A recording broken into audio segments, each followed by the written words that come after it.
Halo Flowers, kembali lagi di Belajar Rajut bersama saya Julan. Oke, di video kali ini saya akan memberikan 5 tips gimana sih cara mendesain amigurumi dari awal hingga akhir.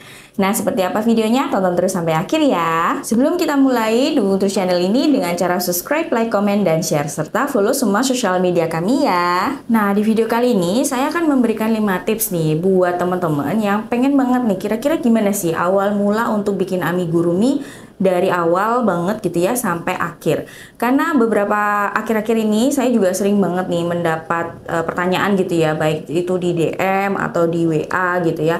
Tanya gimana sih Kak cara membuat amigurumi sendiri gitu. Terutama jika teman-teman itu membuat polanya sendiri. Karena banyak sekali ya, saya selalu sering bilang kalau teman-teman itu alangkah baiknya untuk bisa membuat pola amigurumi sendiri. Sebenarnya tidak hanya amigurumi ya teman-teman, tetapi untuk pola wearables, pola topi, tas itu ada baiknya kita bisa membuat pola sendiri. Nah, untuk yang kali ini saya akan membahas edisi amigurumi. Nah, yang pertama adalah teman-teman itu bisa membuat sketch dulu nih. Jadi misalnya mau bikin amigurumi bentuk apa? Apakah bentuk animals, ataukah bikin bentuk buah-buahan, ataukah bikin misalnya bentukan monster, ataukah bikin bentukan yang terserah. Jadi teman-teman bisa berimajinasi di sini menggabungkan desain teman-teman gitu ya. Jadi misalkan kalau misalnya teman-teman mau bikin bentukan yang animals gitu ya. Misalnya terinspirasi dari apa gitu. Ketika dari beruang atau dari hewan-hewan apa yang teman-teman suka gitu ya. Teman-teman bisa menggambarnya, kemudian memberikan detail-detail dan warna-warna yang menarik. Nah, warna-warna di sini bisa aja nih teman-teman, misalnya kalau misalnya beruang gitu ya. Biasanya beruang itu kan banyak kan warnanya coklat gitu ya, atau misalnya warna-warna abu-abu tua seperti itu. Nah, teman-teman bisa tuh bermain misalnya memberikan beruang ini warna pink atau warna kuning atau warna orange gitu ya. Atau color palette yang sesuai dengan keinginan teman-teman. Jadi bener-bener eksplorasi aja, teman-teman bisa nyobain macem-macem. Nah, kemudian yang kedua, setelah teman-teman udah selesai bikin sketchnya nih, teman-teman bisa mulai nyoba untuk memilih bahan-bahan apa yang mau teman-teman pakai. Katakanlah misalnya mau memilih bahan katun, ataukah mau memilih akrilik, ataukah memilih milk katun. Jadi semua ditentukan nih teman-teman.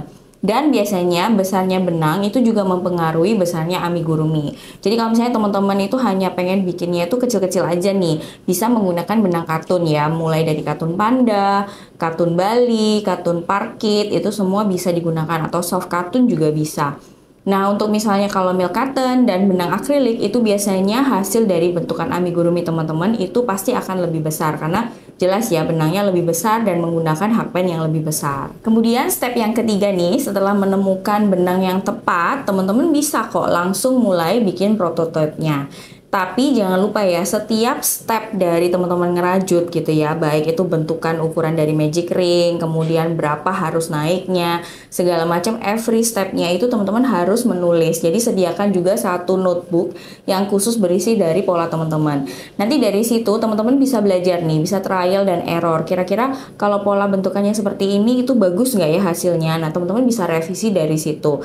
Jadi itulah pentingnya teman-teman menulis every step ketika membuat amigurumi. Biasanya ini adalah untuk prototipe awalnya. Nanti kalau misalnya udah fix, udah bener, udah bagus volumenya, teman-teman bisa langsung berpatokan aja dari pola tersebut. Kemudian yang keempat, ini juga adalah salah satu step yang menurut saya sangat-sangat penting. Jadi sebelum teman-teman itu bisa membuat amigurumi sendiri, ada baiknya teman-teman itu benar-benar mempelajari dengan baik gitu ya, dan menghafal cara-cara yang banyak sekali teknik-teknik yang berada di amigurumi. Jadi seperti bentukan magic ring gitu ya. Kemudian untuk menyambung-nyambung, finishingnya amigurumi itu semuanya adalah khusus nih teman-teman. Terutama kalau teman-teman bikin amigurumi itu biasanya banyak sekali berkutat, mulainya itu dari magic ring.